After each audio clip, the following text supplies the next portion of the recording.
In this video, we're going to be taking a look at the driving force behind everything that we do in our classrooms, the Benchmarks tab.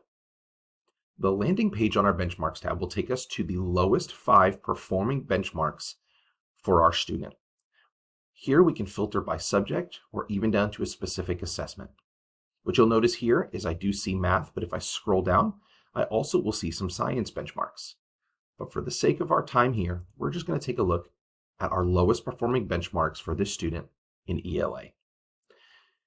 What you may notice is sometimes more than 5 benchmarks may show if there is a tie. So here we see 6 benchmarks showing because the bottom 3 have a tie score of 50%. This is very possible. On here, we're going to see the notation of our benchmarks, the strand that benchmark belongs to, the language of the benchmark, the clarifications straight from DOE, the average score for that benchmark, and then the average proficiency for that student on that benchmark. What's really nice here is I know that this benchmark has been assessed on several assessments. And so instead of just having to filter to each specific assessment at a time, I can hover directly over that benchmark and it will show me not only the assessments it was tested on, but that student's score, if they were proficient, and how many times that benchmark was assessed. So how many questions the student has seen on this specific benchmark. This is a really great way to continue to create plans for intervention or remediation for our students. One thing we did want to do also was try to help provide a way to gain some resources for our benchmarks, especially with our new math and ELA benchmarks. We may not have as many resources for them as we had in our old standards. And so what you'll notice is each benchmark here is hyperlinked.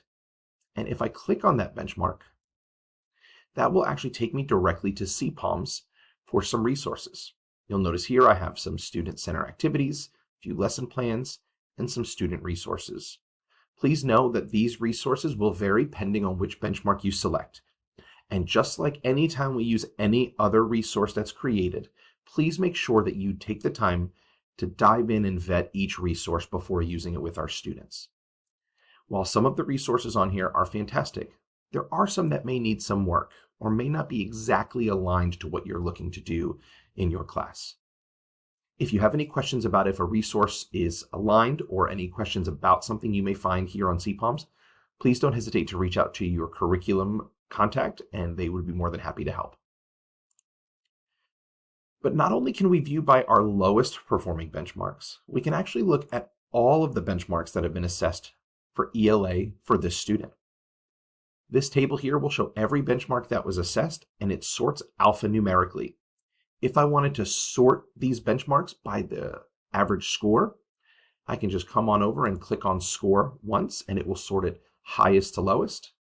And if I click it a second time, it will now sort these benchmarks from the lowest score to the highest, with all the same information we had on our lowest 5 benchmarks. What's really great about this table is this table, just like basically almost every other table in our dashboard, this is completely exportable. So if I wanted to export this table to use for remediation with this student, if I hover over the top right side of this table, I'll notice these icons pop up. If I click on this 3 dots, this is our more options icon. I can then go to export data. Make sure we always keep it on data with current layout. It will default there, so just keep that there. And then we can just go ahead and click export. Now, once it's saved, I can go ahead and open that spreadsheet.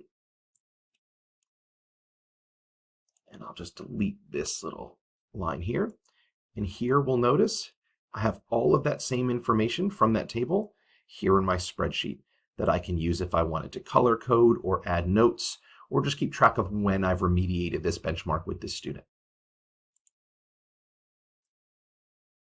Another option we also have is our bubble benchmarks. Now, our bubble benchmarks are benchmarks where a student is really close to scoring proficiency. So here we see that we're looking at benchmarks that fall between the 60 and the 70% score range. And so it is very possible that A student may have no benchmarks show up when we're on this page. That would just mean that this student for that specific subject or assessment has no benchmarks that average a score in this range. That's completely okay. They may score above it, they may score below it. I can also use the toggle here to, instead of viewing benchmarks that scored below proficiency but are really close, to benchmarks that are scoring just above proficiency between 70 and 80%. So I can click there, and I can see my two benchmarks here. Another view that we have for our student is the student summary. This is a single-page view of all the benchmarks assessed for this student in all subjects. While we don't have the language of the benchmarks typed out here, if you hover over a benchmark, it will show you the assessment that it was tested on, as well as the language of that benchmark. It is also still clickable and will take us directly to CPOMs.